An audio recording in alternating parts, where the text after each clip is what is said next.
I am Jenny. I am 29 years old. I am Italian, but I am one of the founders of a Portuguese company called the Newsroom. The Newsroom was born with the mission of fighting misinformation and promoting plurality online. Right now, the Newsroom has released a beta for a browser extension. And this browser extension provides users with an evaluation of the trustworthiness of what they're reading. You get an assessment, an instant assessment of the trustworthiness of what you're reading, which is surfaced through our logo, and it is color coded. If you have a green, then you're good to go. If you have a red, not so good, maybe read something else. And so what we look at the end of the day is 5 elements, namely the source, the author, the references, the key claims being made in the article, and the way the information is positioned. So if there is potential for bias or clickbait. And you as a user get a full understanding of each of the segments. Well, my co-founder and I have been, well, first of all, we are very big news geeks. We love reading the news. And so I guess that helps considering the topic we're tackling. And we were both talking about the issue of misinformation for, I don't know, 3-4 years, something like this. And we were both working in tech at the time. And over the 4 years, we were always, oh, well, maybe tech could do something about this. We could try and find a solution, etc., etc. But it was always something that we were brainstorming about and debating about, but we never really took an action. And then COVID arrived. It brought a lot of bad things, but I think one of the things it brought is a lot of self-awareness and a very big sense of urgency. I think COVID was the first time in which we could really draw the line between misinformation and people dying. Like it was very clear. And this honestly created a very, very big sense of urgency. So the conversations that we had been having turned into, okay, we need to do something about this. And if we don't do this now, then there's no point in doing it in the future. Like this is the time to try. There was something piling up. And then when COVID hit, it was like a cold shower, and we needed to do something about it. And so here we are.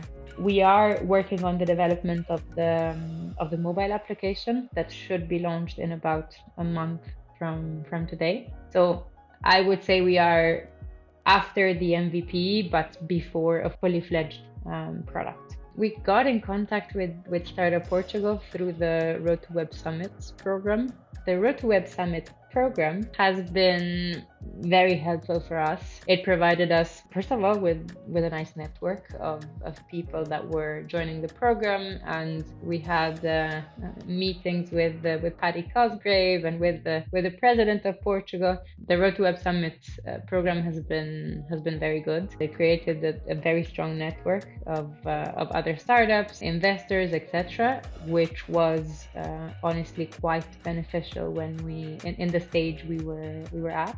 Why we chose Portugal is a mix of personal and professional reasons. So first of all, my co-founder is Portuguese, and so if you ask a Portuguese where they want to be, the answer is quite easy. Secondly, during my studies, I actually did an exchange in Nova. The idea of moving back to Lisbon was honestly quite exciting. The professional aspect is that we felt that Portugal was a good place to start from, and considering that we are working in the impact space, there were quite a few things happening in Portugal, and they still are, that gave us the impression that Portugal would be a good place to start an impact-driven company. And so this mix of the two aspects basically led us to decide to start in Lisbon.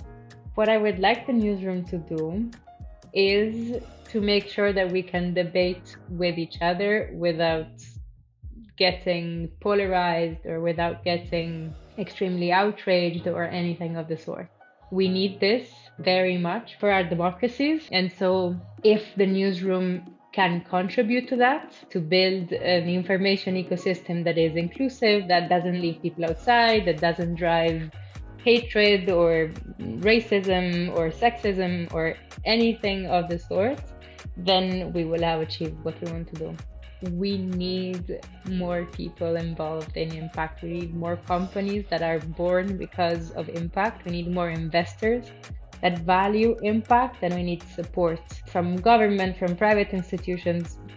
We are now in a phase of our lives and of our humanity that doesn't leave any options. And so we need more impact-driven businesses, and we need them to thrive now. Even if the newsroom fails tomorrow morning, which I hope it doesn't, we do need more people involved in making sure we leave the world in a better place compared to what we found it, because otherwise I see no future.